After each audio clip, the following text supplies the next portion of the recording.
ഓരോ സീസണിലും അടിമുടി മാറുന്ന ഡിസൈനുകൾ, സ്വന്തം ഫാക്ടറിയിൽ നിർമ്മിക്കുന്ന പരിധിയില്ലാത്ത കളക്ഷനുകൾ. സഫ ജ്വല്ലറി, പാരമ്പര്യം പൊന്നാക്കിയ ആത്മബന്ധം. കല്യാണം, സൽക്കാരങ്ങൾ, മറ്റ് ആഘോഷങ്ങൾ എന്നിവയ്ക്ക് ആവശ്യമായ അരികൾ, പലചരക്ക് സാധനങ്ങൾ എല്ലാം മൊത്തമായും ചില്ലറയായും മറ്റെവിടെയും ലഭിക്കാത്ത വിലക്കുറവിൽ ഇവിടെ ഒരുക്കിയിരിക്കുന്നു. New Kurikkal stores, Wandoor. എടവണ്ണയിൽ വോട്ട് അഭ്യർത്ഥിച്ച് NDA സ്ഥാനാർത്ഥി കെ സുരേന്ദ്രൻ. NDA തെരഞ്ഞെടുപ്പ് പ്രചാരണത്തിന്റെ ഭാഗമായി എടവണ്ണയിൽ സംഘടിപ്പിച്ച പൊതുയോഗത്തിലാണ് സുരേന്ദ്രൻ വോട്ട് അഭ്യർത്ഥിച്ചത്.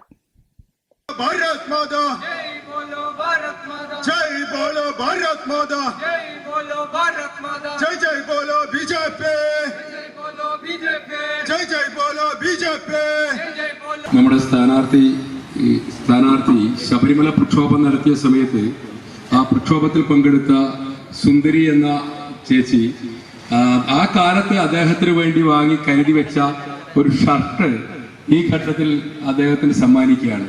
പ്രക്ഷോഭത്തിൽ, സമരത്തിൽ ഷർട്ട് കീറിയ സമയത്ത് വാങ്ങി വെച്ചതാണ്. ഇപ്പോഴാണ് അദ്ദേഹത്തെ കാണാനും കൊടുക്കാനും സാധിച്ചത്.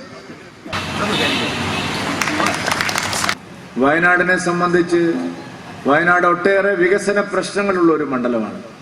പാവപ്പെട്ടവരുടെ ഒരു മണ്ഡലമാണ്.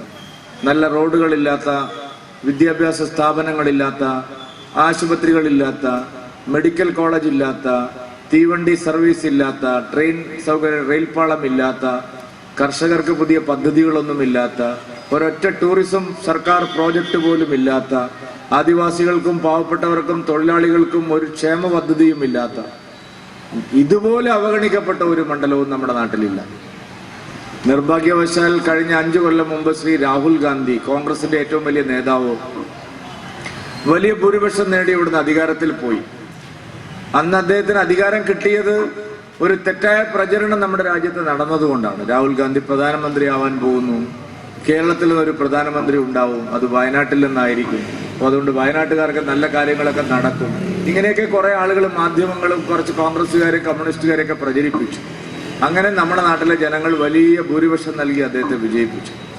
പ്രധാനമന്ത്രി ആവുന്നത് പോയിട്ട് അദ്ദേഹത്തിന് പ്രതിപക്ഷ നേതാവിന്റെ പദവി പോലും കിട്ടിയില്ല. 40ഓളം സീറ്റുകളിലാണ് അദ്ദേഹത്തിന്റെ പാർട്ടി ജയിച്ചത്. ഇത്തവണ അത് പകുതിയായി കുറയുമോ അതല്ല 40 നിലനിർത്തുമോ എന്നുള്ള സംശയം മാത്രമേ കോൺഗ്രസ്സുകാർക്ക് പോലും ഉള്ളൂ. അതുകൊണ്ട് ഞാൻ പറയുന്നത്, അങ്ങനെ ഒരു വലിയ ഭൂരിപക്ഷം കൊടുത്ത് രാഹുൽ ഗാന്ധിയെ നമ്മൾ ജയിപ്പിച്ചു. എന്താണ് നമ്മുടെ അനുഭവം? ആ മനുഷ്യൻ വയനാടിനെ വഞ്ചിച്ചു. ഇങ്ങോട്ട് തിരിഞ്ഞു നോക്കിയില്ല. ഒരു കാര്യത്തിനും അദ്ദേഹത്തിനെ കണ്ടില്ല. കഷ്ടകാലത്തൊന്നും അദ്ദേഹം ഇവിടെ ഉണ്ടായില്ല, നല്ല കാലത്തും അദ്ദേഹം വന്നില്ല.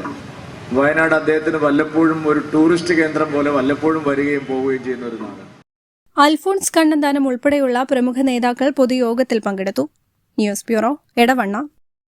കാൽ നൂറ്റാണ്ടായി കിഴക്കൻ ഏറനാടിന്റെയും വിശേഷ്യ വണ്ടൂരിന്റെയും സ്വർണ്ണമോഹങ്ങൾക്ക് സുവർണ ചാരുതയേകി അതിവിശാലമായ ഷോറൂമിൽ വണ്ടൂരിലെ ഏറ്റവും വലിയ നമ്പർ 1 ബ്രൈഡൽ ജ്വല്ലറിയും ഡയമണ്ട് ജ്വല്ലറിയും. പാർക്കോ സ്വർണ്ണാഞ്ജലി ഗോൾഡ്, നിലമ്പൂർ റോഡ്, വണ്ടൂർ.